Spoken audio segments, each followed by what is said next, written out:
let's go ahead and get started. There may be some stragglers that pop on, but I'm going to launch a little quick poll, so that I can just kind of get to know where you guys are. It's very short, and if you'll fill this out,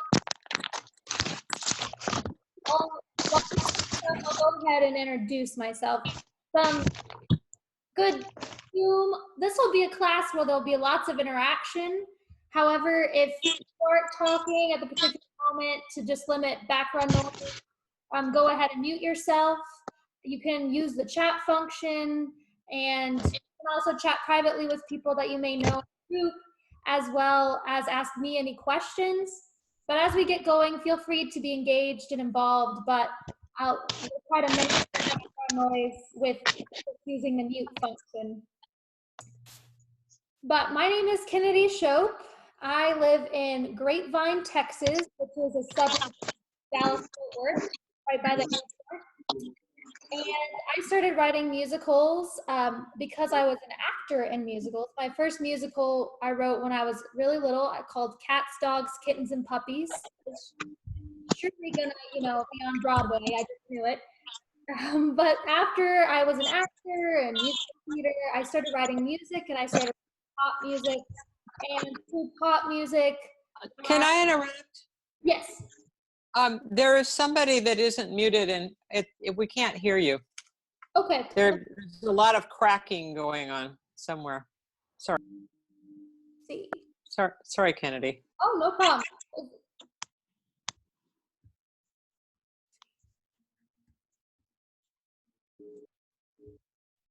All right, I've muted everybody. I think that's better. All right, so my name is Kennedy. I live in Grapevine, Texas, and I started writing pop songs, and I put out an EP on the Spotify and iTunes, and I realized it wasn't connecting with a lot of people, and I was wondering why, and it was partly because I grew up on musical theater, and I was trying to cram musical theater melodies into pop songs. And so while I was doing that, I was in a composition class, or songwriting class rather, and I was challenged to write a song in mixed modes, and I ended up writing a song called New York Bound, and my composition teacher said, "This sounds like a musical theater song." And I was so excited because I'd always wanted to write musical theater. I just didn't know I could, and I didn't believe I could, because to me, pop songs were a lot easier than writing this musical theater, and the form was so different, and all of that was so elusive to me that I wanted to try now. That I was like, wow, I think I can. And through this class, I learned all these tools and tricks that I'm going to teach you today that helped develop me as a songwriter and a composer. One helped give me confidence that I could indeed write musical theater. And also, when you're stuck in a rut and your songs kind of sound the same, and you're kind of, wow, I've been writing a few songs and I've been writing for a few years, but I'm not really progressing. Well, these really gave me the tools. I call them paint brushes. It's like if you're painting a canvas and you only had one brush. Well, it's going to get boring after a while. However, taking this class and getting these tips and tricks, I realized that now I don't only have one paintbrush, I have multiple paint brushes, and that's what I want to share with you today.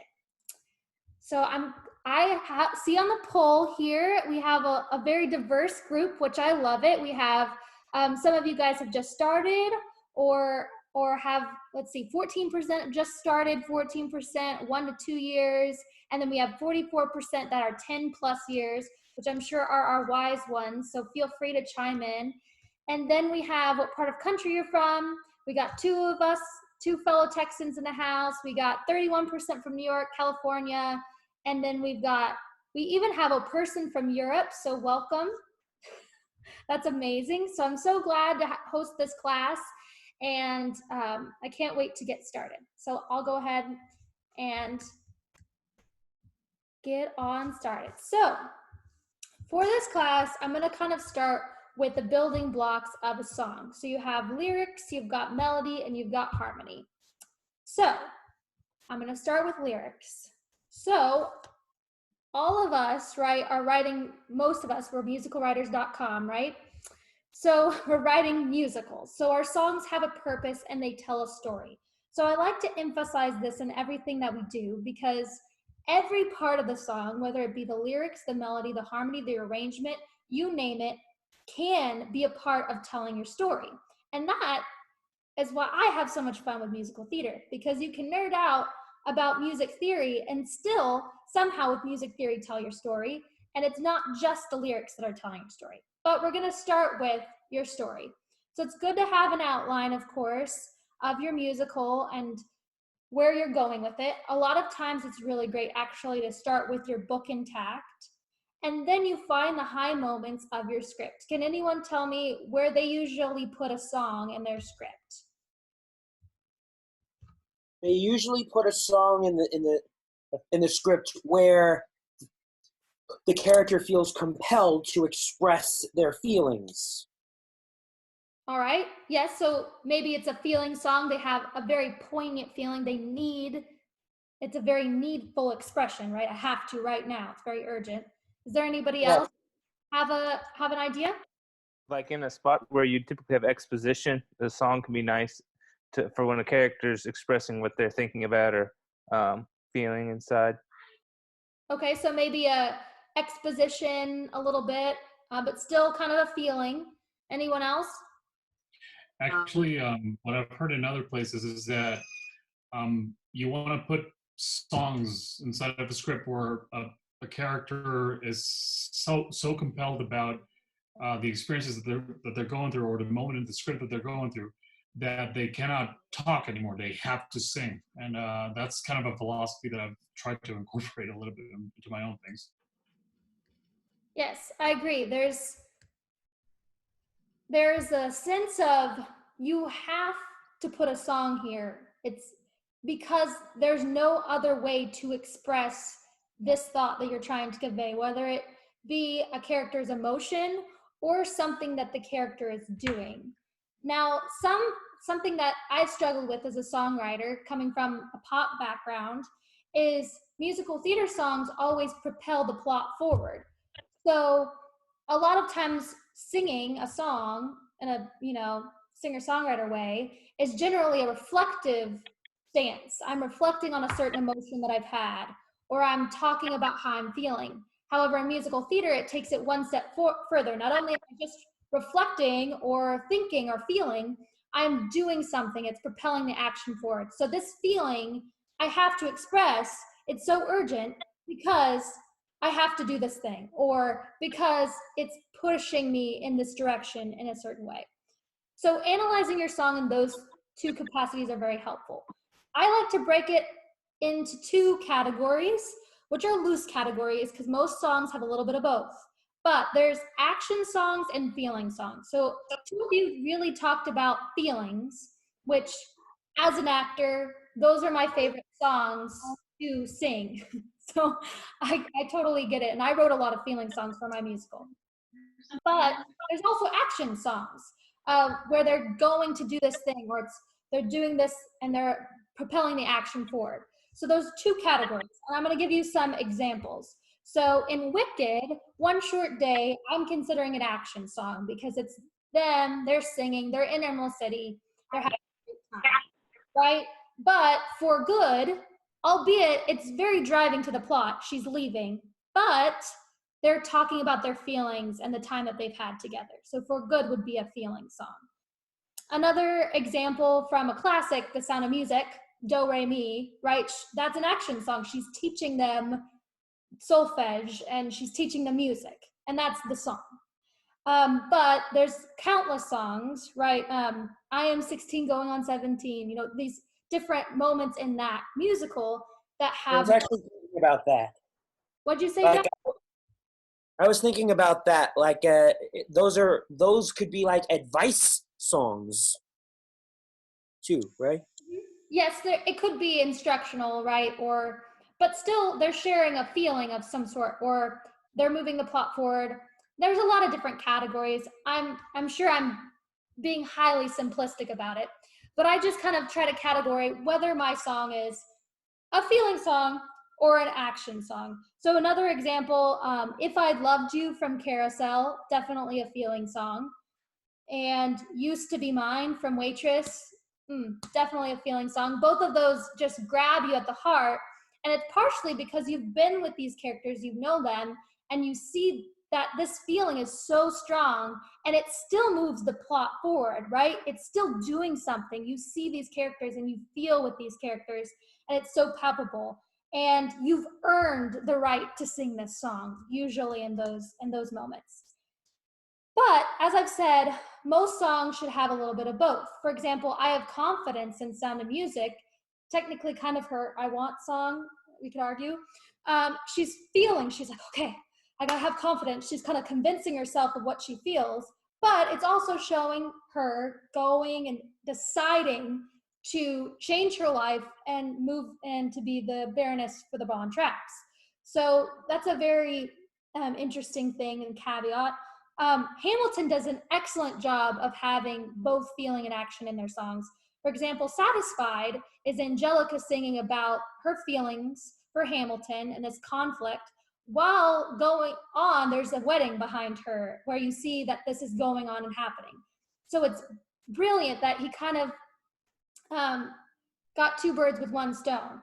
And then on the same kind of thing, in The Room Where It Happens, Aaron Burr is singing about how he feels being left out and he wants to be in the room where it happens, which is, for him, his character, that's his feeling. It's a feeling song. But for all the other characters, we get all this brilliant exposition about all the compromises that are going on and all the political nature that's going on behind him. So Hamilton is amazing. And generally, I mean, we all love Hamilton, but I think it's easier when you're rapping because you can get a lot of words in there. But he does a brilliant job of having this exposition and this feeling all at once. So those are kind of some examples. Does anybody want to give an example from a musical and say a feeling song and an action song from a particular musical that I may have not mentioned? Well, there's If I Were a Rich Man from Fiddler on the Roof. That's a feeling song. That's true. And of course, those feelings could sometimes change from day to day. Like because they usually like how you mentioned The Room Where It Happens. That those are like moments where feelings change as more action happens. That's where the action and the feeling meld into one another. So I get to have moments where also didn't I see this movie from Next to Normal? That also counts, doesn't it? I've actually not heard it. Census, does that count? But I think Josh is pointing out that if it's a good action song, there's going to be character and feeling built in. It's not going to be pure getting the characters from A to B to C. One of my favorite action songs is A Weekend in the Country from A Little Night Music, which manages to get 6 different characters all going to the same place by the end of the act. And there's tons of character nuance going on there, but it is essentially an amazing propulsive action song. Exactly. And I think that's the lesson of, one, you sit down and you say, this is really primarily talking about a feeling, but how can I have some exposition? How can I have some movement? How can I drive the plot forward? And then on the other side, I really need to convey this action, but on the other side, how can I show the nuances, like Michael was saying, the nuances between the characters? And those are the songs you want to listen to, and generally the songs you're not skipping on the album. The songs that are just action, generally skip, or are just kind of blah, you're skipping, right? The ones that are really compelling, moving the plot forward, and as to Joss's point, the character changes in some way during the song. They have an epitome, or they decide to do something different because of how they're feeling, are generally the songs. But these are all just food for thought. The guy on TV.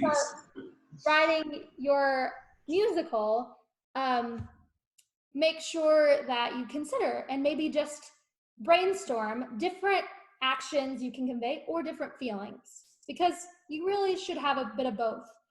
All right, so feeling songs are always great to use your senses. Some lyric tips is use all 5 senses.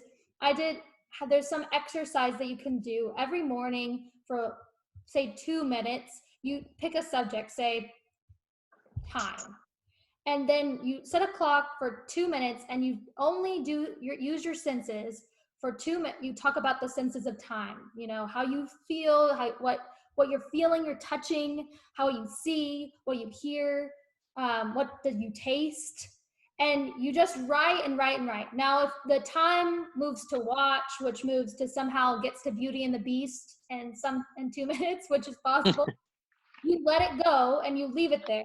And this is just a great exercise to wake up your writing brain, wake up your lyric brain, and start in that mode so that when you do start writing lyrics that day, you've already been starting thinking and turning that brain on. Or when you're walking around a day, driving, going to the grocery store, when we're not quarantined and we're out of the house, then you're already thinking about these things. So that's a great exercise to use. But always try to use your senses, and also not just, I feel this, I feel that, but what do you hear? What do you taste? What is it? What are all 5 of your senses doing when you're feeling that certain feeling? Of course, we all try to describe love, right? How do you describe love? But try a different take on love. And like, what is it here? Like, what does it feel like to hear love? No, I haven't heard that yet. So all of those things, and use all 5 senses. Okay, another thing is, of course, there's literary devices that we learned in high school. There's metaphors, there's similes, there's alliterations. For example, rap has a lot of alliterations, or a lot of assonance where you have all the same vowels in a row, and that can be very compelling. Also rhyming, right? So we're rhyming most of the time when we're writing lyrics. Do you have to rhyme? No, but most of the time it can be very helpful for the audience to rhyme. It can be clever for you, be artistic, but you don't always have to rhyme. But there's a lot of freedom in rhyming that I found. Different rhyme schemes, of course, we all know. We don't have to just do A, B, A, B, or A, B, C, B, right? That's normal. But we can do different rhyme schemes. We can change it up there. But the tip and trick that I learned that was super helpful were near rhymes. I think as a perfectionist, I wanted my rhymes to be perfect. And I didn't believe near rhymes were just good enough, So I was stuck writing cat and hat and bat and sat, and I'm bored now just talking about it. So you get kind of stuck in a rhyming loop. And something that really freed me and gave me a different paintbrush is to use near rhymes. And dictionary.com, I saw this from them, is a rhyme in which either the vowels or the consonants of the stressed syllables are identical. So for example, eyes and light, the I and the lie sound are the same, but the ending consonant ice and light are different. Or years and yours, the ear and the or is different, but the ers at the end is the same. So that can be very freeing.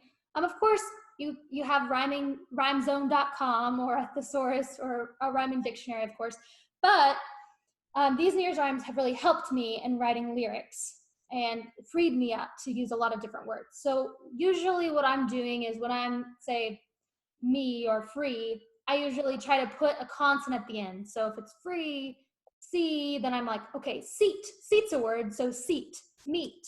And the other way, of course, as well. And then you also can change it. So say I'm talking about might, fright, sight, and then I think about height, and that's a different ending consonant sound. So I just try to get myself out of a rhyming box, if you rather. I said something, I learned that near rhymes indicate the character is uncertain, or I love near rhymes but have been told that they are a no-no in writing musicals. I think I'll answer to both of those. So a no-no, I've never heard that, but I think it's a no-no if you can sing it and it doesn't sound like it's a rhyme.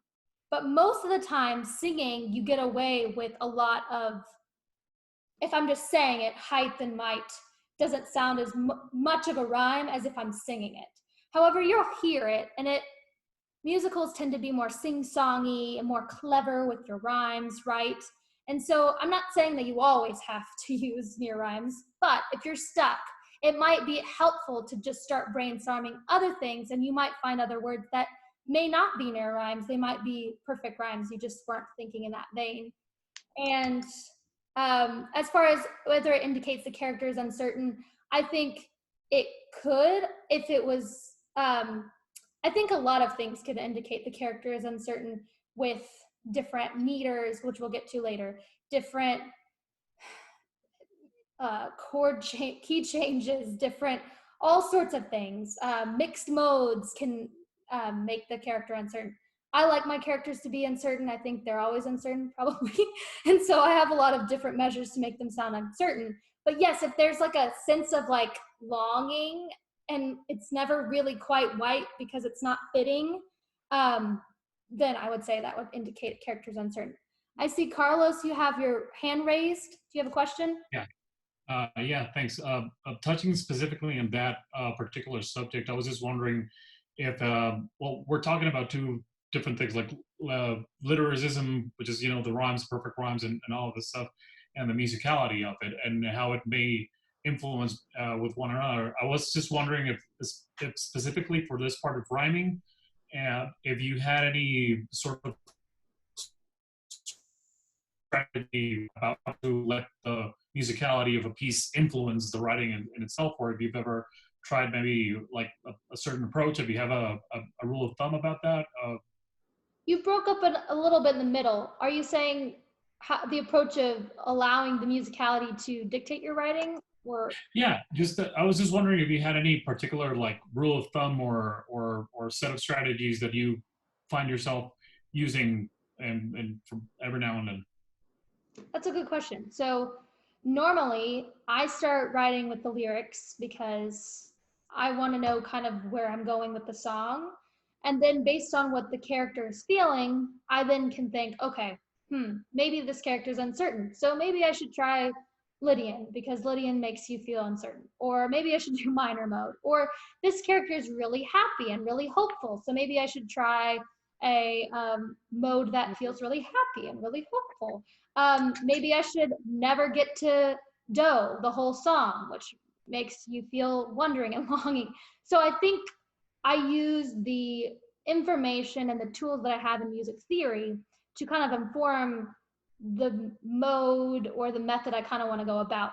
And that's generally if I'm really in the left brain and I really want to be analytical about it. However, sometimes I just feel a song and I write it, or I want to, especially if it's a feeling real deep song, I'm probably going to pretend that I'm the character and step into the song and just sing and doodle, which kind of leads me to my next point, if that answers your question. Did that answer your question, Carlos?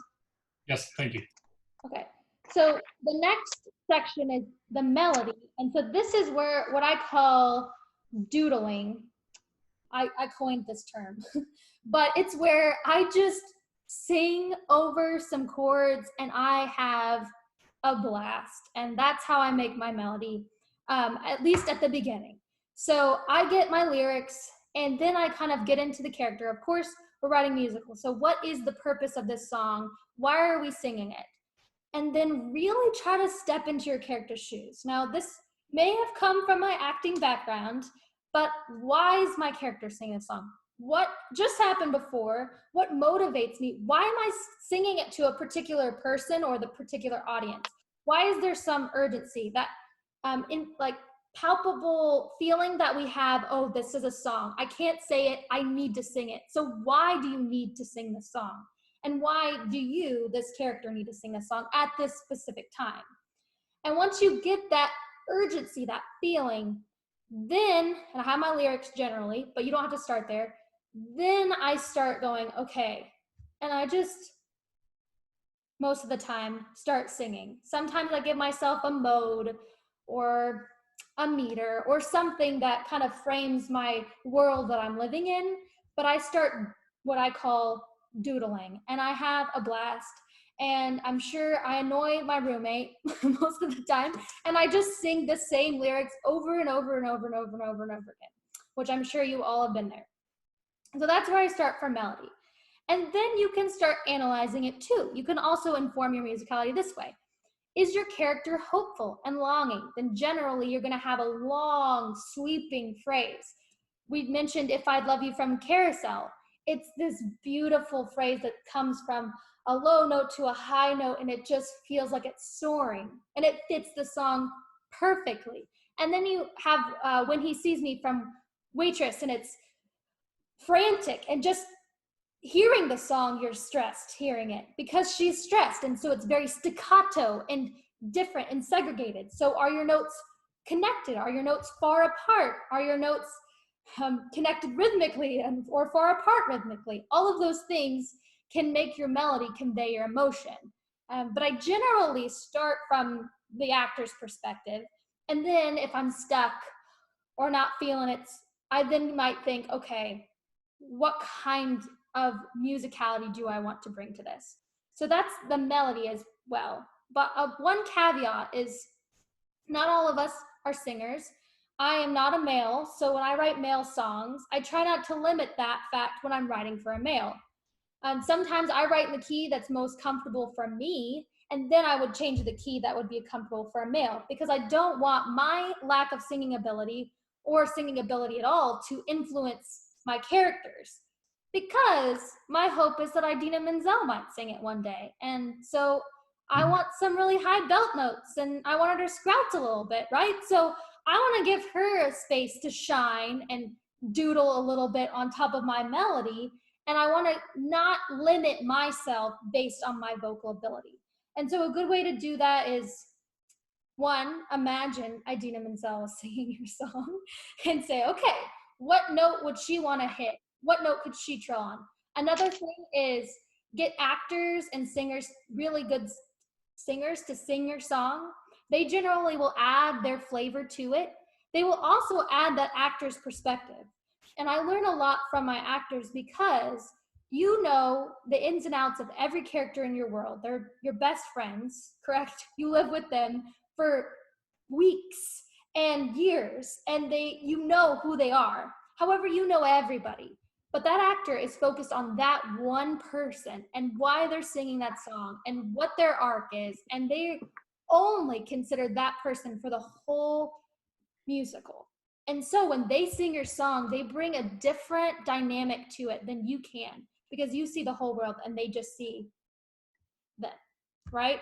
So that's another, I think once you're at that point, you've got the melody, you've doodled a little bit, maybe share it with somebody who's gonna sing it out, belt it out, give it their all, give them a little perspective about what the actor is feeling, and then let them doodle and let them have a good time. And then take what you learned from that to inform your song. Now, we're talking a little bit about text setting. So this is lyrics, and then you put it to a melody. This is probably some of the things that's hardest for me, because if I'm doodling, I'm not really thinking about text setting. I'm just doodling. I'm just having a good time.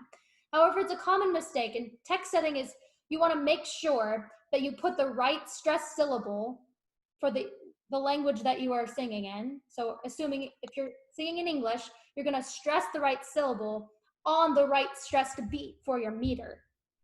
And it sounds very awkward if you start stressing the wrong syllable.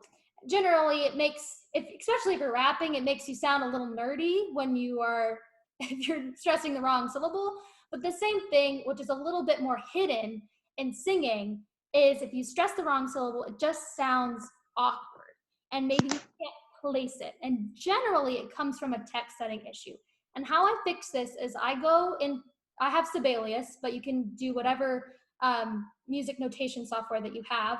And once I've doodled, once I've had a blast, awesome time, and I kind of have a certain consistent melody that I'm using, I go in and start notating it, and then I watch myself. Is the stress syllable of the word on the stress beat? So 1 eanda, 2 eanda, 3 eanda, 4 eanda. So I don't want the wrong stress syllable on the 2 or a 1E on the E instead of the 1, right? Or in a measure, 1, 2, 3, 4, it's generally 1, 2, 3, 4. So you have a big beat on 1, sort of beat on 3, and then a real soft beat on 2 and 4. So you don't want to emphasize also the wrong word in your sentence. So if you have the word the or this or anything that's really not important, don't waste your downbeat on a non-important word in your sentence. You don't want to waste your downbeat. You only get a few of those. So make sure your downbeats are the words that you want to emphasize. And that way you can be a little bit more artful with it. So really, you're taking now very, very linearly, you're saying, these are my stress beats in my measure, and these are the stressed words and syllables in my sentence. And you want to make sure that those are aligned as best as you can. And if not, adjust the rhythm in such a way that those are what you're stressing. So to me, that's hard because a lot of times I get a melody that I really like and it's stuck in my head, and then I forget that I need to think about that. And that's why I recommend going into Sibelius or whatever music notation software and then really thinking about it and making sure you're conscious of what the deciding vote is. Because you could hear your song one day and be like, why does that sound so awkward? Well, it's generally a text setting issue. All right, so any other questions? I'm about to move on to harmony, which is a lot of music theory. I'm going to scan the chat a little bit before I move on.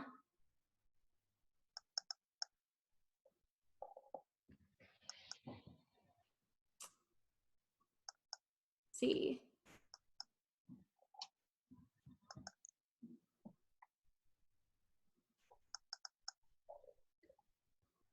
I think sometimes speaking, I think listening to the lyrics that you have and making sure they're good is really good.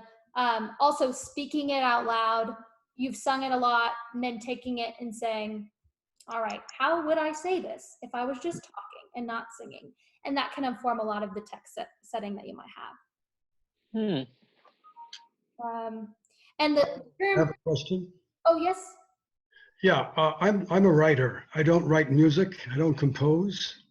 So I'm interested, I hope you get to this at some point, how a writer works with a composer. Do the lyrics come first? Does it matter? Does the composer Text change setting the can be. words? I think, I'm interested in the collaboration element. yes, okay. I can touch on that a little bit before I move on to harmony. But I think collaboration, of course, is just like any relationship. It's different as the two people that make up it, or the 3 or 4. So I think, first of all, set the premise of collaborating. I wrote a musical. I think I had 12 different collaborators on my music. And so most of the time I wrote the lyrics because I was most familiar with the characters. And then the other people, we worked together to write the melody, and then they wrote primarily the harmony. But that was kind of how we set up. However, in a long-term partnership, if you're the writer and they're the composer, that would be up to you. A lot of, does everybody know the raise hand function in here? Raise your hand if you start with lyrics. Obviously, I would. I don't see a raised hand function on mine. Well, you can go ahead and just, raise your hand. Okay. So raise your hand if you start with music. The raise hand features under the participants button if you're looking for it. Okay. I would love to start with. For us, it goes either way. And just as an interesting aside, I just read a book called On the Street Where I Live by Alan J. Lerner of Lerner and Lowe. He said what they used to do is he would give Lowe the title of the song. Lowe would then go and write all the music, and then Lerner would set lyrics to the music. So that was their way of doing it. But I know it goes both ways. Huh. It goes both ways, and I think it's whatever you've worked out with your partner. So I'm coming from a bias of I usually start with the lyrics because that's the way I think. However, there could be I think Carlos, you raised your hand for music. So there are people that hear a melodic thought and then they doodle upon that with their fingers on their hands, and then they come up with the lyrics that go with that. Yes, Carlos? I just wanted to add to that that I think it has to do a lot with not only your comfort zone but what you're trying to convey in a particular setting. I started out as a musician, then I started working on my writing skills, and the thing that has always been like very true to me is that to certain beats in life or in writing or in fiction, I always put music to it. So it's just a lot easier for me to understand that language, and then I figure out part of the lyrics later. Having said that, I've had wonderful collaborations with writers where I find poetry or the writing just so captivating that I immediately think of musical phrases that might go to it. So I feel that whether you start out with the lyric or with the melody or with the music, it just has to do a lot with what language you're more versed in, if you will, like what sort of skill sets you're more comfortable with. And if you want a challenge as well, I mean, if you're used to writing lyrics first, try doing melody for a change, and vice versa. Exactly. So I think it's more challenging for me to start with music. So a good writer challenge would be to start that way. I think also, if as a collaborator partnership, if you've always written a certain way, maybe to get out of a stuck rut or a writer's block, flip it and somebody else start the process. And I like Linda said, I like developing them together. Sometimes you just do it together and sit in a room and somebody starts playing a musical thought, and then you start jotting down lyrics, and somehow it merges together quite beautifully. So if you can be together, that's one of my favorite things to do. Graham, you're raising your hand? Yeah, I was just gonna say that I like writing to a melody when I can, but I found that a lot of times I can come up with a more creative melody if I start more with the lyrics first, because the words themselves kind of bring about a melody. Whereas if I'm just trying to come up with a melody, I can come up with something that may not sing very well or may sound like a lot of other stuff I've written. Whereas the lyrics, at least for me, a melody can kind of come from the lyrics itself as I'm crafting them. That can be unique and different more than if I was just creating melody first. I feel the exact same way, but opposite, because I write lyrics and not music. I feel it's more creative. If I do get the music first, it frees me up to write in a language that I wouldn't normally, or it just takes me in a direction that I maybe wouldn't have gone. Yes, thank you so much for all answering. I really love hearing everybody's perspective, and I hope that answers your question, Robert. Yeah, it's very helpful. Thanks. Everybody comes from a different perspective, and I think that's the beauty of art, in a sense, is like, yes, there's a formula to it, and yes, there's structure. If you guys have read Beating Broadway, there's a formula to it, but at the same time, there is creativity to it, and that's the merriment of both, the marriage of that, the creativity, the left brain, the right brain, is why I love musical theater. And so I love that different people, all of us, can write in such different ways and still come up with great work that is singable. Like when Richard Rodgers wrote with Larry Hart, they would usually start with the music first, then the lyrics would come. But what he had with Hammerstein was so magical that he then was when he would switch to lyric first. Right, I think, right? I'm not sure, but I'm sure that different people also, different partnerships also inform different writing styles as well. So who I write with depends on where we start. So I'm gonna go ahead and move on to the harmony, if you will. And here's where I'll get a little bit more music theory nerdy. I know a lot of you will already know this. I heard most of us most of you guys are 10 plus years into songwriting. So I'm going to start at a basic level, but these are just help to inform us of tips and tricks that we might not have thought of before or might not be using. So, of course, we have one. We're back to, what is the purpose of the song? There is no purpose of getting really nerdy into music theory and doing a minor key if the song is really happy, right? So All music is always to the end of helping inform and tell your story, rather than just for the sake of, I wanted to use a cool mode, yada, yada, yada. So let's start with minor and major. Those are the most popular modes that we use. Most of us generally write in major. So when we're using major, the harmony of our music, so we have the 1, 2, 3, 4, 5, 6, and 7 chord right here, right? So we have the 1 is major, the 2 is minor, the 3 is minor, the 4 is major, the 5 is major, the 6 is minor, and the 7 is diminished. So I was a singer, so I grew up with solfege, so it's do, re, mi, fa, sol, la, ti, do. Now, the melody is always T. T is longing to go to do. It's the leading tone, if you will, to lead you to tonic, which is the 1 chord.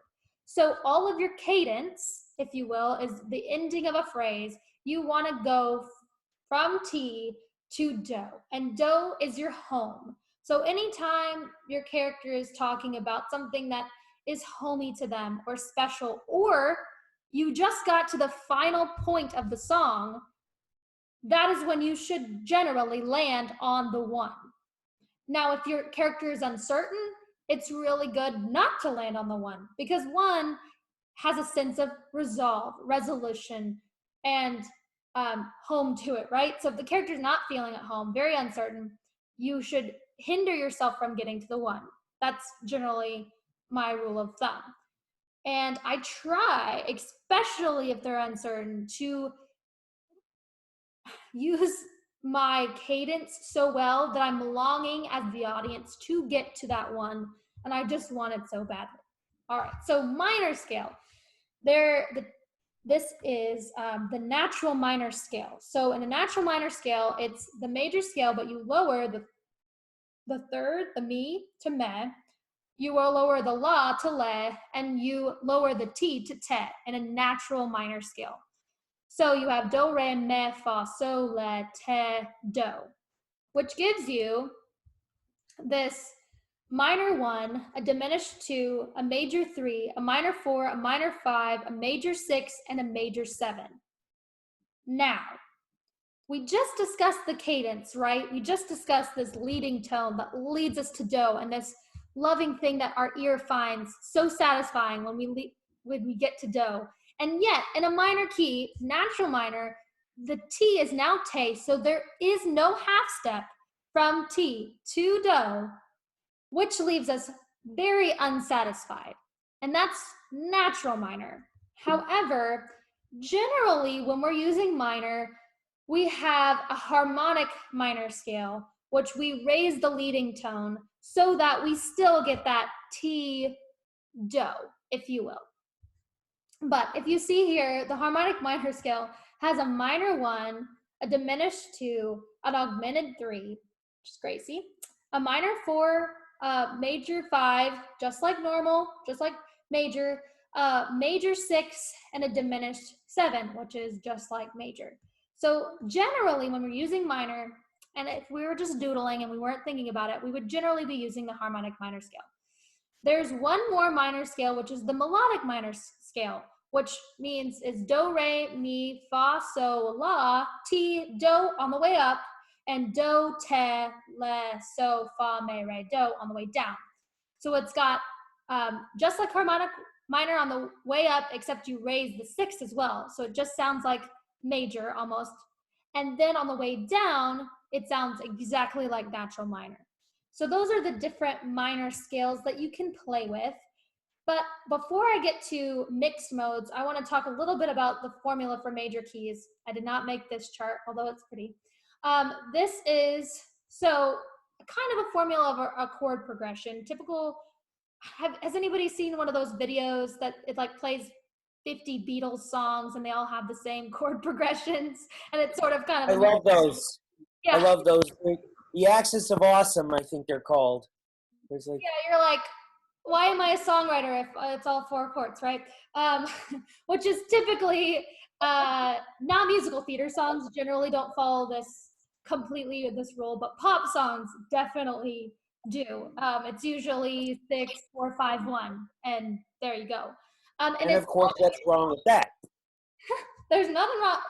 It's kind of science, or there's a math to it.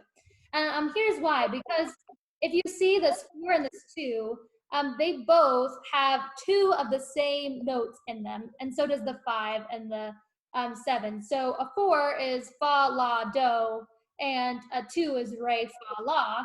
So fa and la are in both of these chords. So you get this la, and then here you have T in both chords. So you get a la, T, do. And it just feels really satisfying and is a great cadence, right? Now, if you really want to, I'm sure you've heard of this deceptive cadence, right? So you have a 4 and you get to 5, you have a la, and then you get to T, but you don't go to do, you go back to the 6 right here. That's called a deceptive cadence. You're tricking people. So you were doodling, you were having fun, you were misleading the audience. They were thinking they were going to get home, but just so you know, they're not going to get home. They're not going to come home anymore. They're going to go back to the 6 and they're going to start over and kind of circle around in this circle right here before they get to 1. So that's called a deceptive cadence. And then there's one more cadence that I'm familiar with, which is the plagal cadence, which is the 4 to the 1, which kind of skips this natural thought, but it's the amen that you hear at the end of a hymn. Amen, right? So it's a 4 to a 1, and it sounds a little bit different than our natural 4, 5, 1.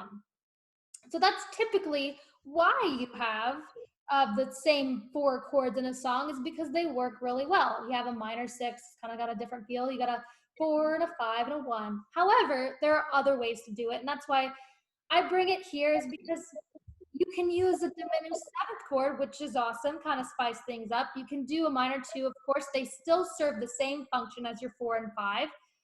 But you can also trip the audience up and go back to 6, right? See this little loop here? You go back here and keep going in this circle forever until you want to lead them to 1.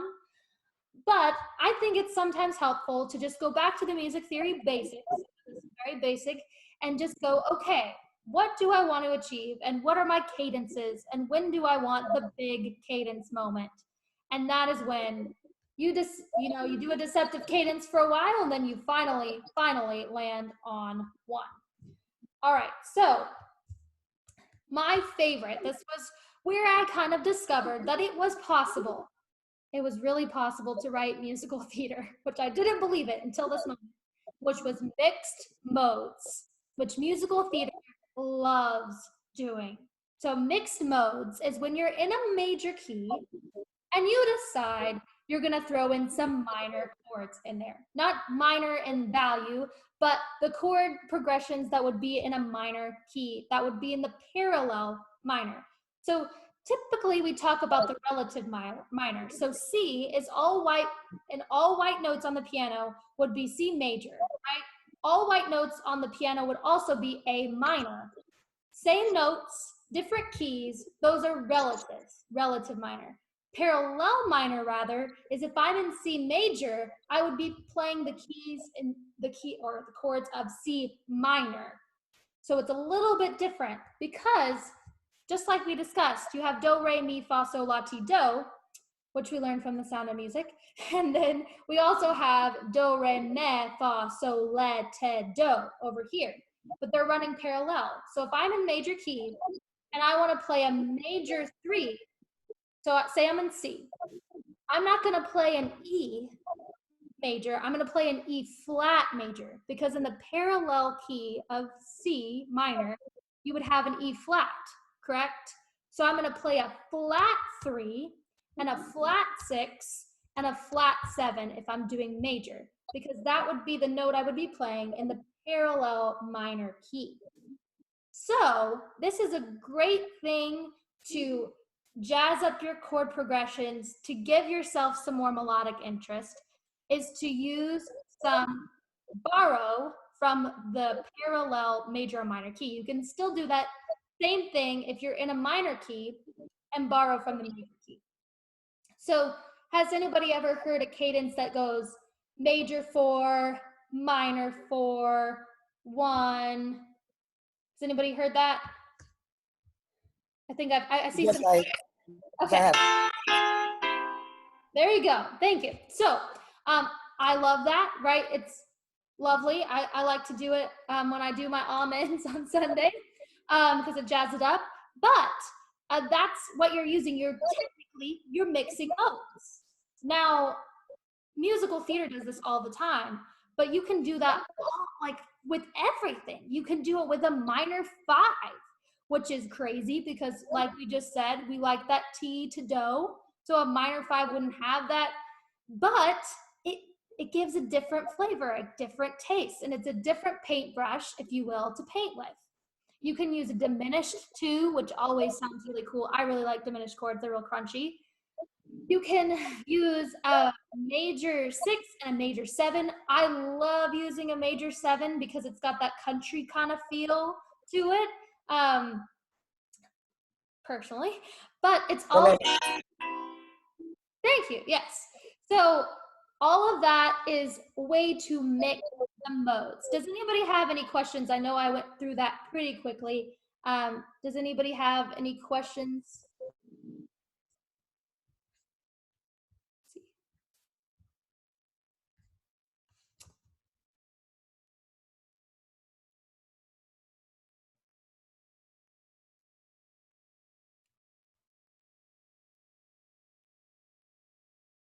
All right, no questions. Got it. All right, so I'll keep moving forward. Okay, so this is probably my favorite thing in the world. Maybe not in the world, but in songwriting. It is called modes. So somebody really smart started on A and went all the white note keys, and they came up with, and they started on C and they did all the white note keys, and they came up with major. And those are fancy terms are aeolian and Iolian, which is the A in the middle and the I in the top. It's a fancy name for major and minor. Now there are other modes. We just usually use major and minor, and that's Phrygian, Dorian, Mixolydian, and Lydian, which are the P, the D, the M, and the L. So these are the same thing. They started on A, and then B, and then C, and then D. And they did all white notes, and they came up with these modes. Most popular being, of course, major and minor. However, we can learn a lot of these modes, and we borrow a lot when we do mixed modes. But writing in a mode can tell the story in a certain way that writing in just major or just minor cannot. So the Phrygian and the Dorian, they're lowercase. This is what I use. It's called Padmill. I'm sure some of you have heard of it, but PAD are all in lowercase because they start from the minor mode as a base and then alter one note. Kennedy, I'm sorry to interrupt, but could everybody please make sure they've muted their mics because it's really screwing up the audio. Thank you. Thank you. All right, so the minor PAD, right, is the minor key, and the MIL is gonna be start from the major mode and then adjust one note. So this is how I remember it. So 2, 6, 7, 8, 4, 3, 3, because the next best thing to do, down with clean, right? Very catchy tune. But 2, 6, 7, 8, in the natural number system, we don't have an 8, so 2, 6, 7, 8, 4, 3, 3 is the numbers that you remember here, and you alternate to the bottom to the top. So you start with the 2, and then you have Phrygian, which is a minor key with a lowered second. So a minor key, just to remind you, I do solfege, so it's do, re, mi, fa, sol, la, te, do.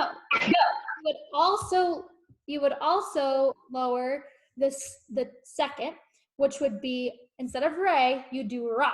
So it's do, ra, mi, fa, sol, la, te, do, which is great, kind of the Jaws thing, da na na na na na na na na na na, has this raw do feel. It's a minor step between re and do, which is kind of creepy, albeit, but can be used for whatever you want to convey because it has that kind of crunchy sound.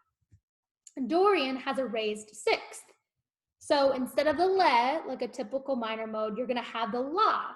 However, in true Dorian, you don't have the T. So it's do, re, mi, fa, sol, la, te, do, which is kind of funky. doesn't feel like it really resolves or goes anywhere, which is a lot of purpose for using a mode, is it doesn't feel exactly right, and it can convey a certain emotion of confusion or uncertainty, like we talked about before. Mixolydian is a lowered seventh, so it's in the major key because it's with capital letters. So it's do, re, mi, fa, sol, la, te, do. It's got this kind of like groove, laid back feel because it doesn't have the T that leads to do. It leans back. Generally, in writing a Mixolydian, people use a major 5 and have that T, so you feel the T of the do.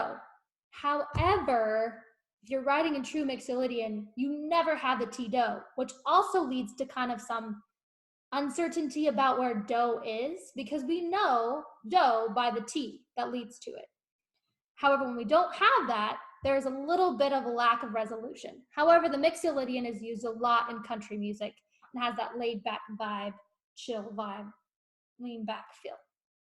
Lydian is by far my favorite. So excuse me if I talk more passionately about this one. So do, re, mi, fi, sol, la, ti, do. So you raise the fourth. So it really feels like fa is the T leading to do, which would be the so. So it really feels like it's in the 5 key, the key of fifth, the 5, but it's not. So the tricky part about Lydian is to use the 5 minimally so you don't feel like you're in that key. And secondly, to use the pedal tone so you always are grounded with what the tonic is, or else the Lydian won't be as purposeful.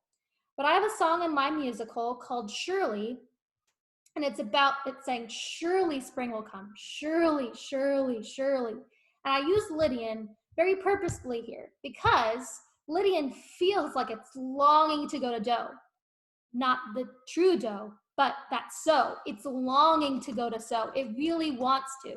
And I don't let it go there. The whole song, I don't let it go there until the bridge. And then once it gets to the bridge, I finally let it go to the 5.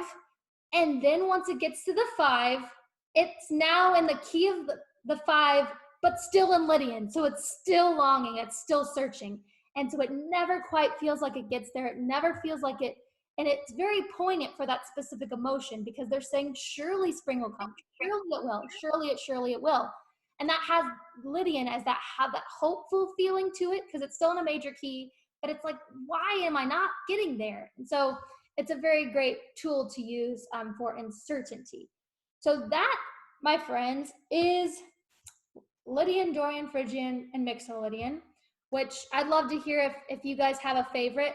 Mine is very much Lydian because I've written a few songs in Lydian because I just love it. And it's really great to use. Another thing before I get off the harmony part is changing keys can be very, very effective. Of course, we all know we have a big finale where we change keys. And a rule of thumb that I use is a flat 3 or a flat 6 is a really good key to change into. I don't know exactly why, I'm not an expert. However, when I find myself to change the key, I always go to the flat 3 or the flat 6, and that is generally a really good taste of the ear. I can generally get there very directly. I don't have to, I know some of you might be familiar of changing keys by using cadence, right? So doing the 4, 5, 1 to lead you to the next key. But this, if I need to do a really quick change to a different key, a flat 3 and a flat 6 are a really good way to go. And that is called tertian harmony. It's something about the thirds that is really freaky and makes your ear like to change to that key.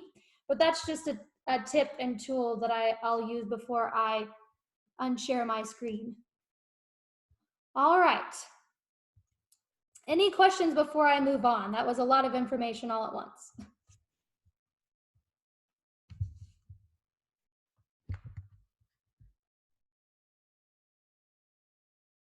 All right. I was gonna. Could you give an example with when you're talking about the flat 3rd or flat 6?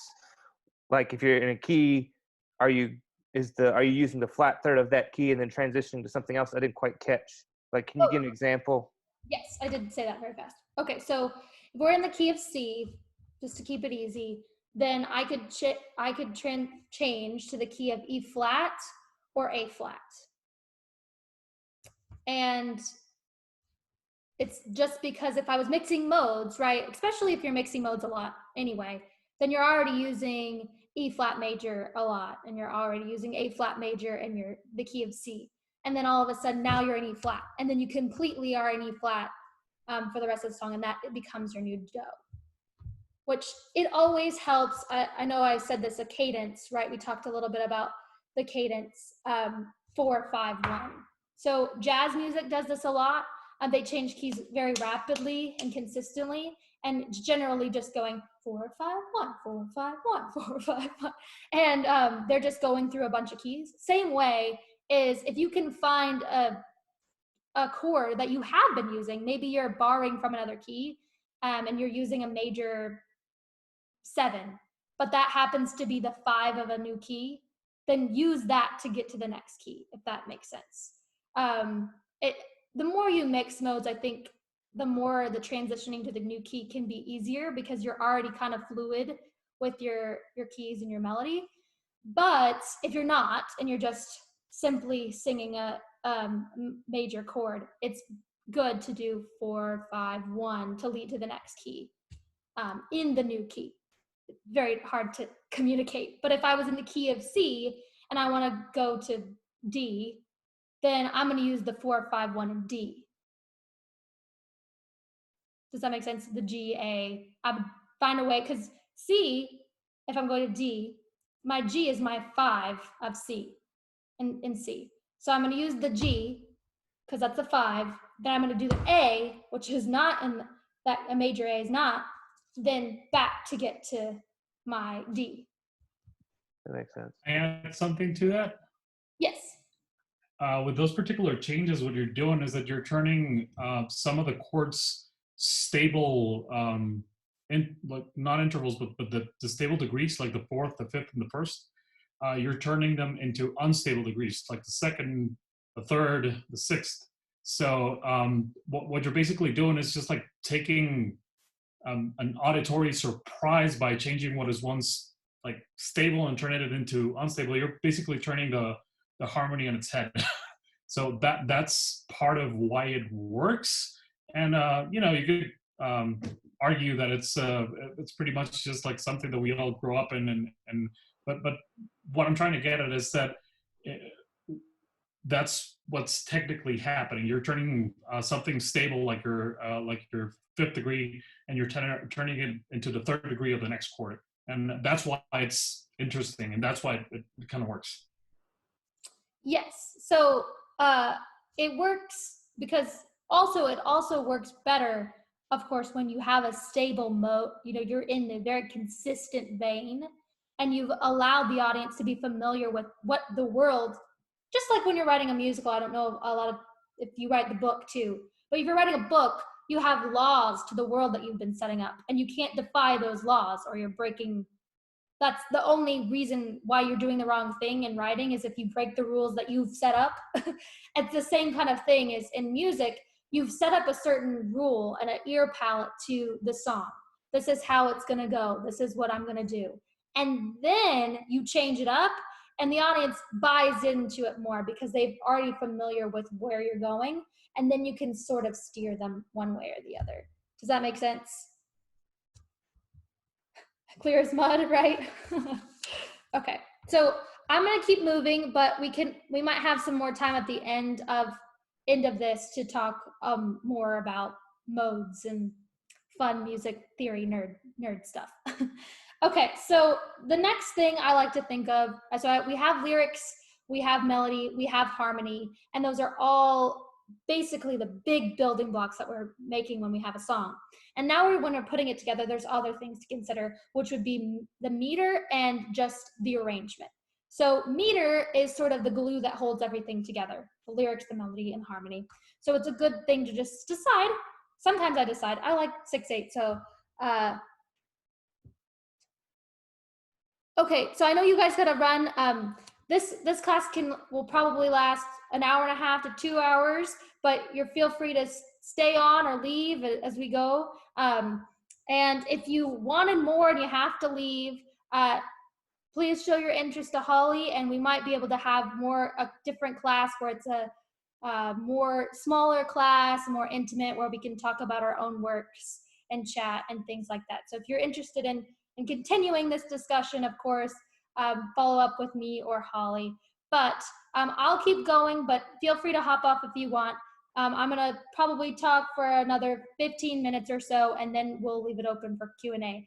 Sounds good for those still hanging in there? Okay.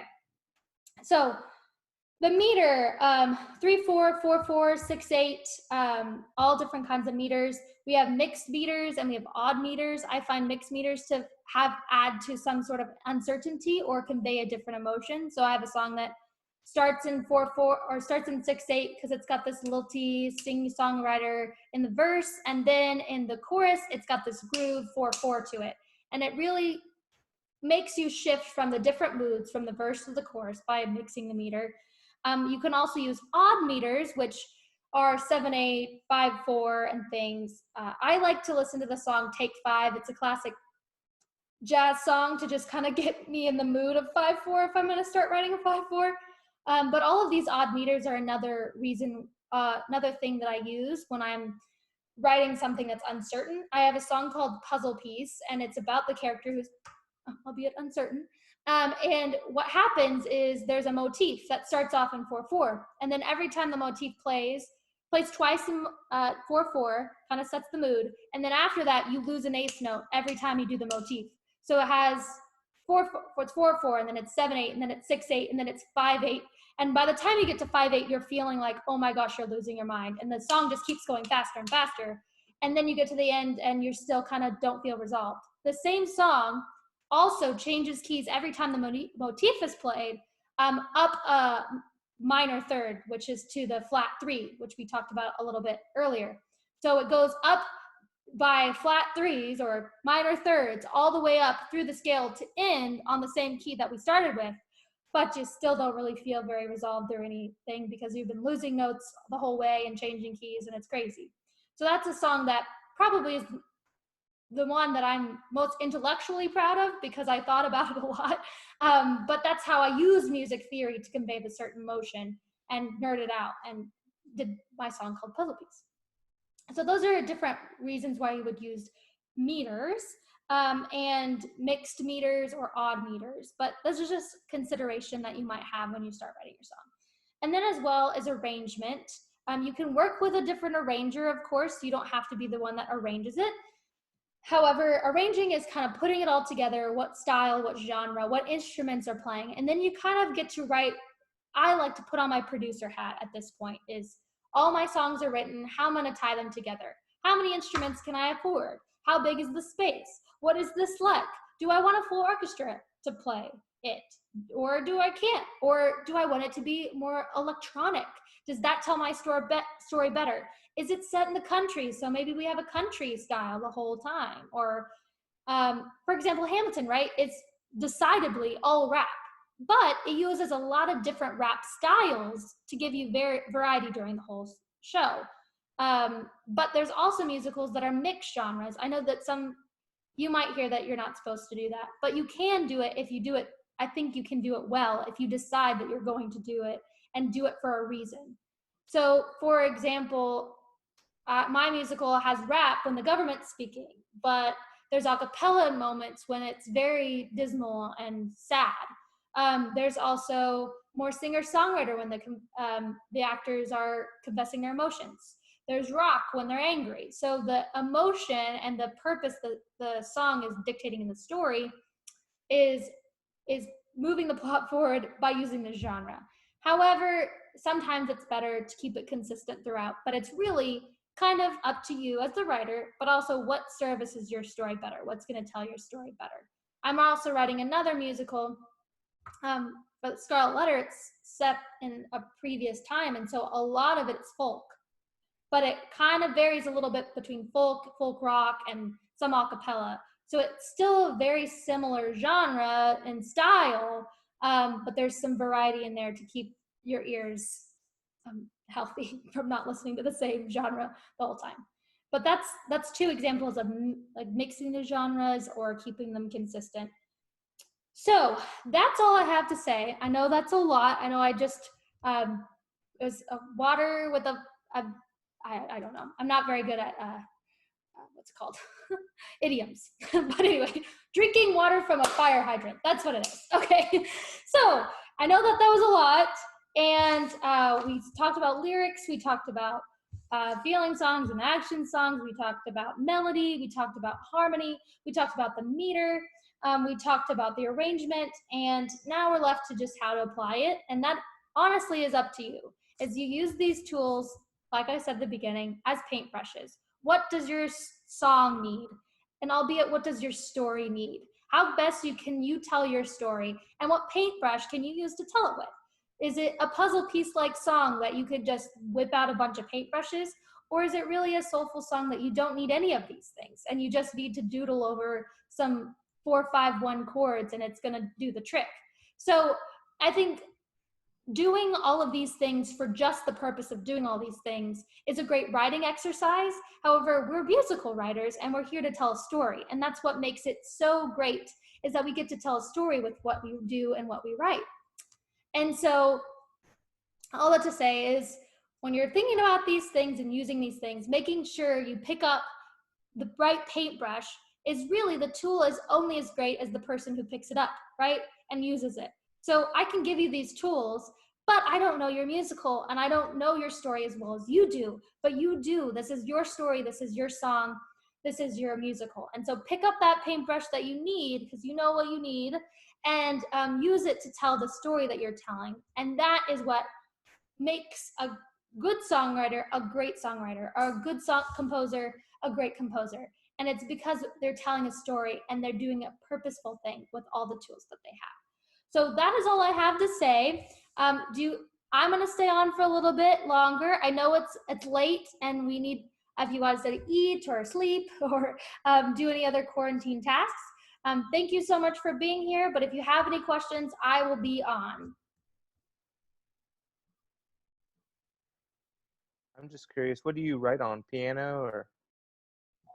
That's a good question. So I play guitar a lot better than piano, but piano is a lot easier for me to like do all these funky chords with. So if I'm doing something that's really funky, I usually write on the piano. But I tell people that I play music theory because I'm not great at either instrument. So I just think about it a lot and try to play the piano and then hope that I can convey it on a notation and well enough so that a piano player can pick it up and play it better than I can. That So, sounds a lot like me then. I'm trying to learn the piano because I want to be able to do more writing on that, but I'm mainly a guitar player and, like you said, a theory player. So now when you're do you write out the arrangements or do you just like make a lead sheet, or what do you do as far as that's concerned? I usually make a lead sheet. On my musical, I worked with a wonderful composer and piano player who was my friend, and she arranged the music. So she took my lead sheets and arranged them and put them all together and added motifs from like one song to the next and things like that. And it was excellent collaborating with her, and she's wonderful, but she's very talented. She was piano performance and composer kind of person. So I'm sorry, can you repeat that? My internet cut out right before you started explaining that. yes, so I worked with a fellow student friend. She was a piano performance person as well as a composer. And so she arranged my music, and it was delightful to have her arrange the music and add the motifs and things and I could sing with her. We also wrote some songs together. I collaborated with her, and it was really fun to collaborate with her. So. Like to say something. Mm-hmm. It was like I wanted to comment on the earlier question about lyrics versus music which coming first. I write both, and in my experience, one very much informs the other, and it doesn't much matter which comes first in the grand scheme of things, but for them to meld, they both have to inform one another, such that in my own experience, if something isn't quite right, I realize that, okay, I really like this melody perhaps, but it's just not quite working. And then I'll really look at the lyrics and I'll think, oh, okay, I didn't really, one of the things you touched upon, like the emphasis of this syllable on this note, that kind of thing. There are very many elements that need to work together.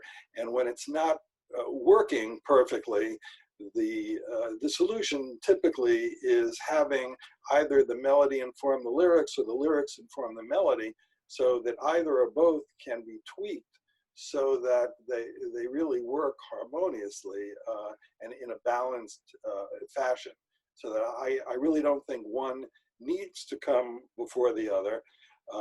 But I will find in terms of writing the music, frequently if the lyrics are very expressive, then it's it's a little easier to choose a melody or a harmony that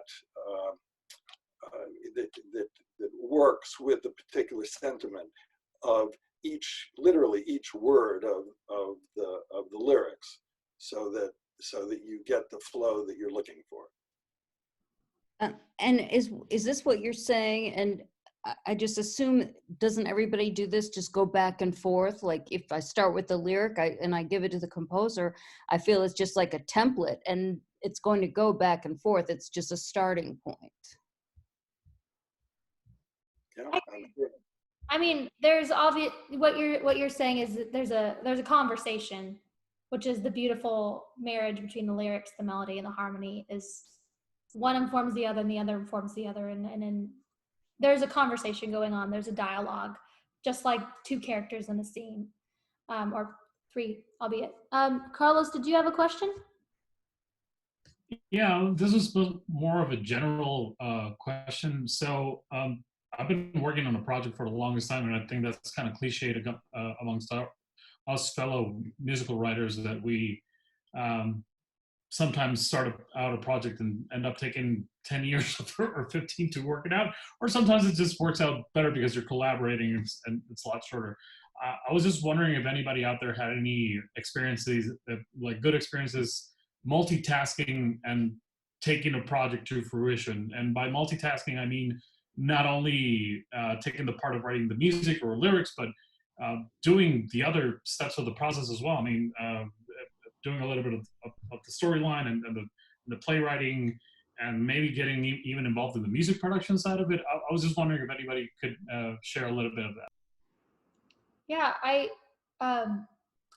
think it's good to work on multiple projects at a time. I don't know if you do projects as in the same musical or outside of the musical. Yeah, I was sorry. I was mainly referring as taking like a lot of the responsibilities within one project. So maybe you're working on a musical, but you're just taking in a bunch of that musical, a lot of aspects to that musical itself. Yes. So my show I just produced last year. So I was the writer, the producer, the book writer, the director, and the choreographer, which I think are the hats that I used. I also helped produce the music. I hired all the people to make the tracks. So I wore a lot of hats, mostly because I don't have a lot of money that I wanted to pay a lot of people to do all the other things. So I think what the beauty was is, as I was graphic designing the website, right, which I'm not a graphic designer, I get a cathartic artistic ability to design something, to learn something new, and I get a break from writing music that can also kind of inform what I'm writing, or just, I don't know what it is. It's kind of cathartic, right? So I'm doing something else. Same work, same vein, same process, but I see it from a different angle. And I think albeit the hard part was, as a director and a writer, there was things that I would tell my actors, and I would be like, okay, as a writer, I really want you to say the line the way I wrote it. But as a director, I don't know, like, let's try something else. So there was moments where I had to take off one hat and completely put on the other and ditch the writing. There was a point where I couldn't write anymore and I was just the director, and I had to look at it like I was a director. But that one probably was the hardest, but I think it was pretty rewarding because I got to bring my work to life and convey things that I couldn't have conveyed if somebody else directed it. And I just wanted to do it. Now, next time I don't want to direct it. I want somebody else too, because I want somebody else's voice in it. I was too much of me. But it does help, and you learn a lot about, while you're directing it, you learn a lot about what you're writing, and you get different things happen. So does that answer your question? Yeah, thanks. And also, if there's anybody else out there who's had a similar experience having to wear all these hats, I'd love to hear from that. But I also leave it open to any other questions that are out. Anyone have a hat question? Hat wearing comment? Lots of hats wearing, or what we call a slasher. Lots of slashes by your name. Julia, you had a question? Kennedy, Yes. can you hear me? Yes, I can hear you, Richard. Yes. Well, some years ago, I worked on a project where I wrote the book and some of the lyrics. And we had a theater that was working with us. We hired a director who was actually more of a choreographer, because it was that kind of show. And as things progressed, I found myself working with the tech crew, working with the set designer. I mean, I didn't have a vast experience in lighting, but our light crew was very inexperienced, and it just wasn't working. So I wound up, helping them to set the lights differently, to use some projections to make it a little more flashy than it would have been otherwise. And like you said, when you start wearing different hats, you see things from different perspectives. And I was very satisfied with one scene in particular, where I made a suggestion about using actually it was like a stencil with light that created a musical motif over the backdrop as the song began, which had to do with music. And the audience, I was happy to say, gasped every time we did it. It was very simple. It was nothing special in my mind, but it was something that just worked in that moment. And so I've always tried to incorporate that type of thinking, where what kind of effect are we going for here in this scene, or what emotion are we trying to untap for the audience, so that they'll be participating in the scene with us. But I don't want to dominate the talk, but I just wanted to mention that you have to realize, and I think we all do, how collaborative musical theater is, and that when someone needs our help, we need to step in, and when we need help, we need to let other people step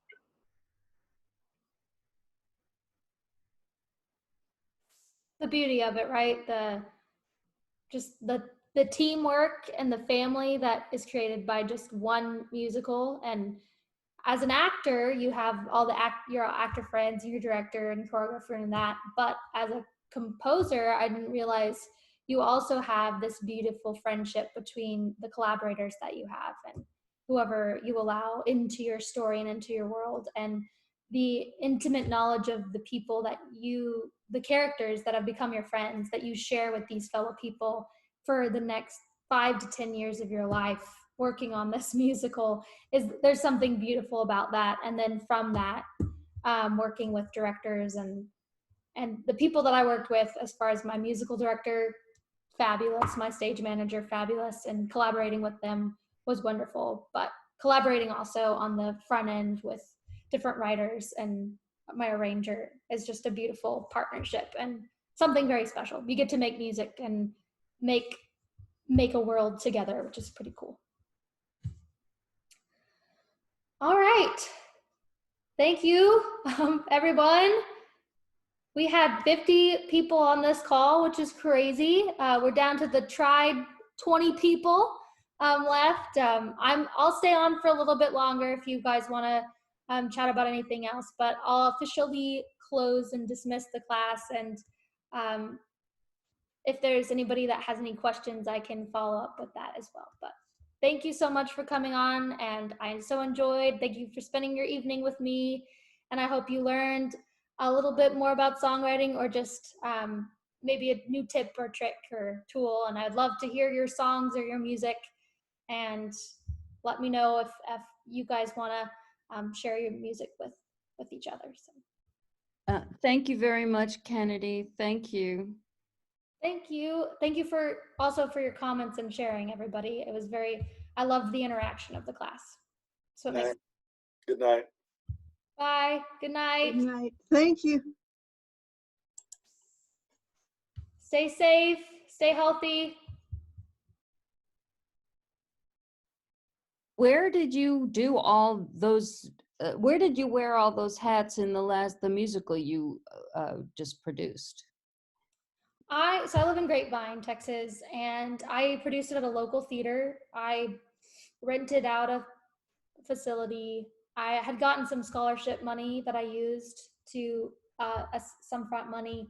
I sold ads in a program to get some of the other money. And I talked a little bit about this. I gave a webinar. It's like how to self-produce on a shoestring budget, because it was a shoestring budget.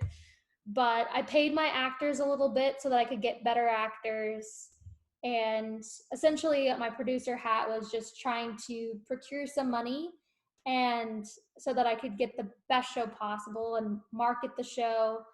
The tricky part is it wasn't a part of a season of works that people just generally like buy into, right?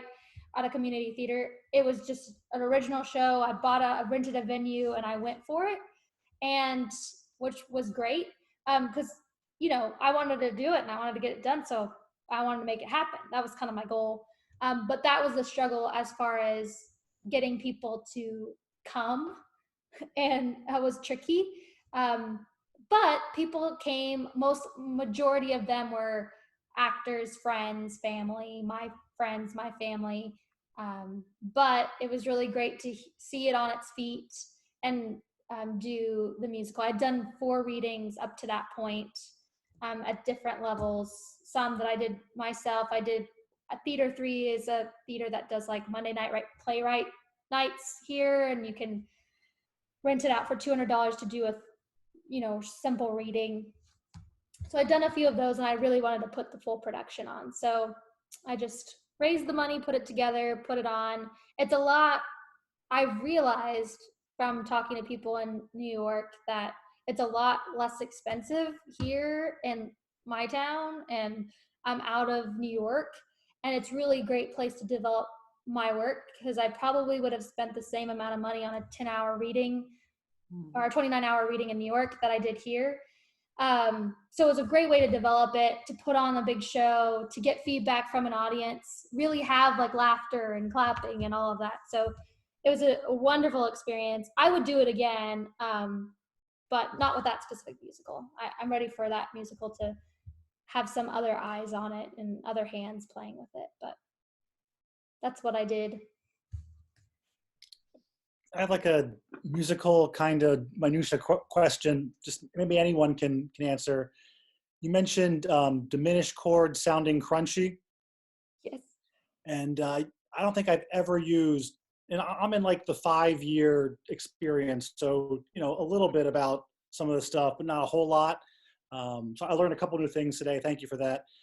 Tell me, I don't know, this might be like a little question, but when might you deploy a diminished, and when, I don't know, what's like the tonal value of it, or what's kind of, I can't even think of any example from any songs I've heard that has. Here, play one and see what it makes you feel like. Oh, Carlos is gonna play one. Maybe.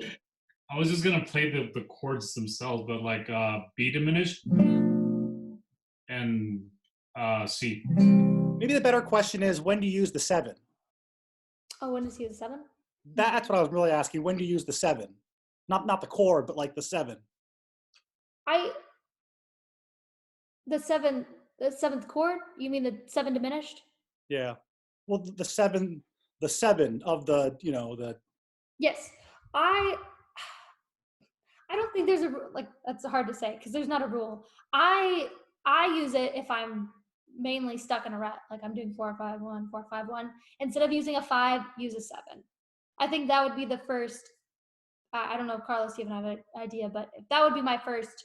If I'm trying out diminished chords, anywhere I have a 5, I'm going to use a 7, and I'm going to get my ear used to what that sounds like and what it feels like to me and how I doodle over it and what I want to use with it. I really enjoy a diminished 2 for some reason. It's not, diminished chords aren't very pretty. They have minor chords are sad, but they're still kind of like a sad pretty. But a diminished chord is not like, and also diminished chords most of the time, you always put the 3rd in the bass. Generally, you don't do the root in the bass, or it sounds real funky. And a lot of times when you do diminished chords, you use the 7th.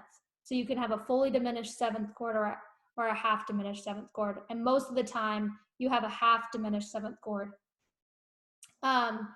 which sounds a little bit better, but like a fully diminished 7th chord sounds like a crashing train or something like, because it's a bunch of minor thirds stacked on top of each other.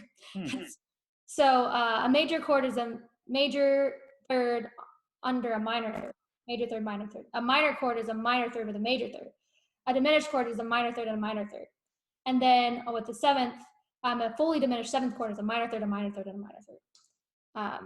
And that's why it sounds so nasty. There's no, sort of like there's no redeeming value. There's no major in this the chord. So I don't know why we use it, but I find it to be kind of it's a relief of the monotony of a minor and a major that you always hear. And it just sounds really dark or sad or just, Carlos is nodding. So I'd like to add to that a little bit. Maybe you won't hear that much in musical theater. You will hear it a lot in opera. In opera, you will hear diminished chords all over the place. And I just wanted to play like a diminished arpeggio just so you can kind of get a feel. But it's a tonality that will give you lots and lots and lots of tension. So maybe I would suggest trying to use it when you're trying to create dramatic tension, and then you're going to resolve it, because you always get a nice result after that. But doing a rundown of an arpeggio, of a diminished arpeggio. Sorry. My guitar skills are horrible today, but it sounds very cringy, and it sounds like, I don't know, like there's something about to hit your face and you can see it from a mile away and you can't do anything about it.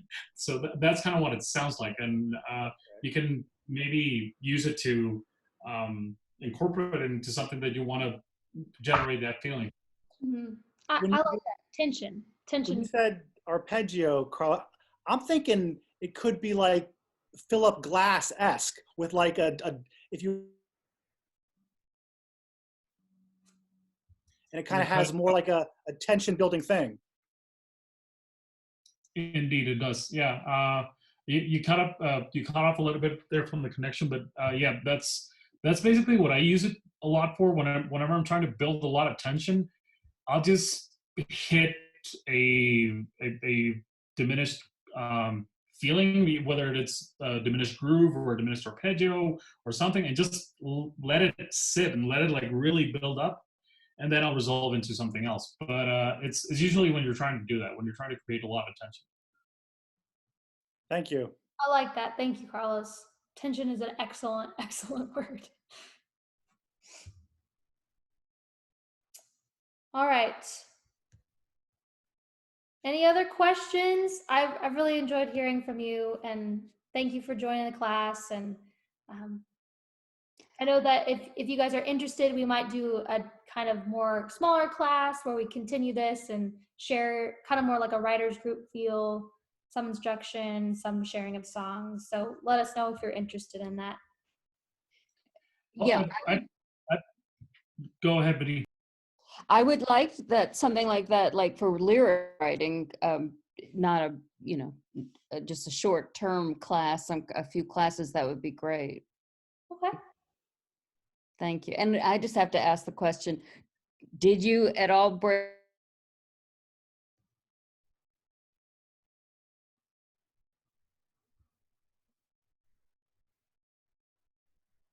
You're breaking up. We can't hear you. You froze. There was actually a tension building. What did you say? What did you say? Did you break even on the musical?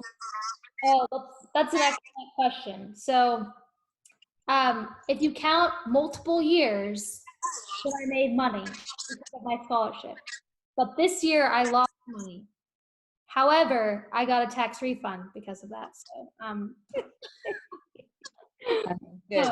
it's a loss on my taxes. However, overall, if you count from when I started and got my first scholarship to now, I still have money in the bank. So I count that as a success, even if I netted a loss for 2019. So Much. This is great. thank you. Bye, y'all. Bye. Okay, so one last question for me, and then I'm gonna shut up because I know I've been kind of like stealing this session away with so many questions. Well, I'm from outside the U.S. I actually live in Central America, and yeah, I've been basically writing music for a couple of years. I've participated in different productions down here. One of my dreams is to kind of make something that will be relevant in other markets. So I've been trying to find a strategy to be able to publish something outside of what I'm on and kind of like cater to other audiences, especially because most of my music is not in my in my native language. I speak Spanish before I speak English.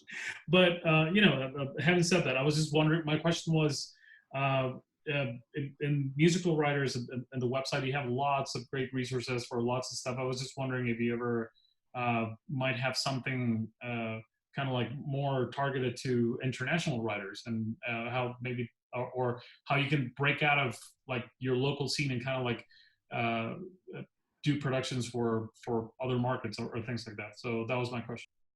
That's an excellent question. So I am particularly not necessarily a part of, I'm part of two kind of theater groups right now.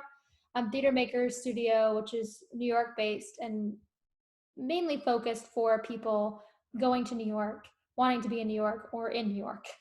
Musical writers, what I find, of course, I'm representing them, so of course I'm going to advertise a little bit, but I find that it is more catering to people in their local environments.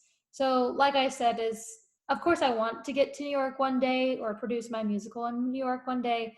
However, the most cost-effective way for me to produce my musical was to do it locally, and equipping people to do that and develop their work where they are and or other places, because there are tons of markets. A lot of people actually now, ironically, are producing, like Six, the musical, went to West End, was at West End before it went to Broadway, because it's a lot less expensive to do it in London than it is to do it in New York, which is crazy. So I feel like where the typical pathway to get to New York was go beat the pavement for 5-10 years and then finally get a musical up. I think we're breaking out of the norm by finding more cost-efficient ways by doing it locally, building it up in local scenes. So my business plan has always been start locally, broaden, sort of like a band would do, right? They would gig around themselves, and then they would gig regionally, and then they would gig maybe for the whole country, and then they would get to the market that they And I think that is something has worked a lot in the music business industry, which is what my degree is in. And I think I'm trying to apply that into the musical theater industry, because I think as a producer, I would much rather produce somebody who's already has a following of people in different cities and states and countries than somebody who's just beating on my door and has never produced their musical or doesn't know how relevant it is or hasn't developed it. So my money is going to be more invested in somebody that has that experience. So I don't know if that answers your question, but something that I really love about musical writers is that I feel like we have, as you saw in the poll, we have a very diverse regionality in our group. We had, I don't know if you saw the answers to the poll, but we had California, somebody was from Georgia, New York, Texas, all over the place. And they're all trying to help produce their musical, whether that be in a community theater or on Broadway. So does that answer your question, Carlos? Sort of? Yeah, thanks a lot. And so where are you from? Because I know I said Europe, but I didn't have an option for you, which I'm so sorry. Yeah, I guess there were a couple of people from outside of the States who were not necessarily from Europe. I'm from a small country named Guatemala. It's right below Mexico.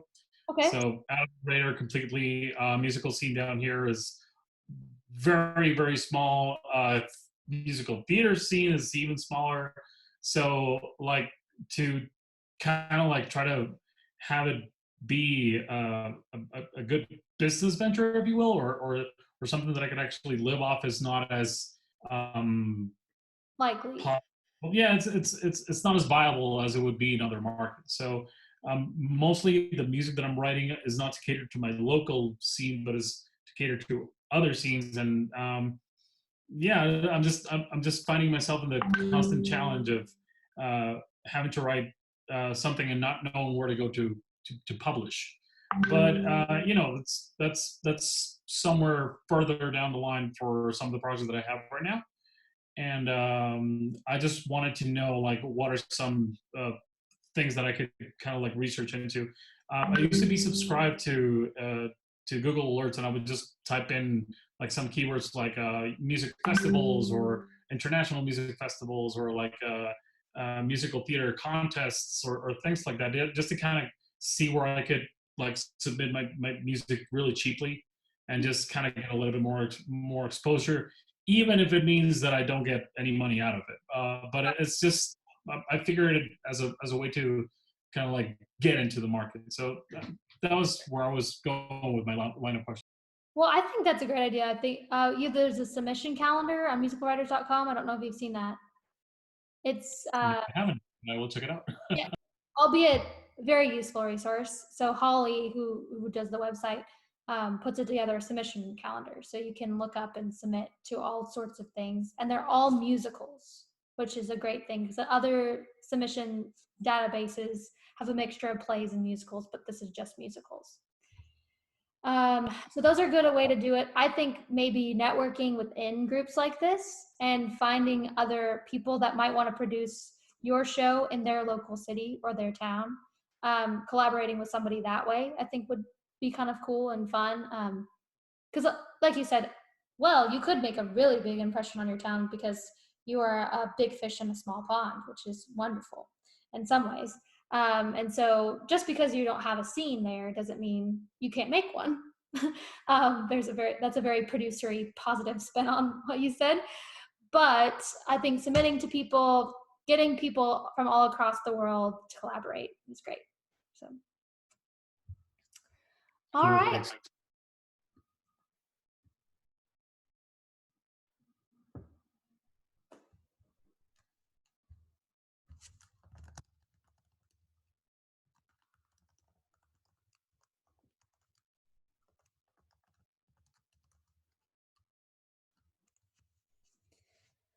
All right, everyone, I'm going to head off.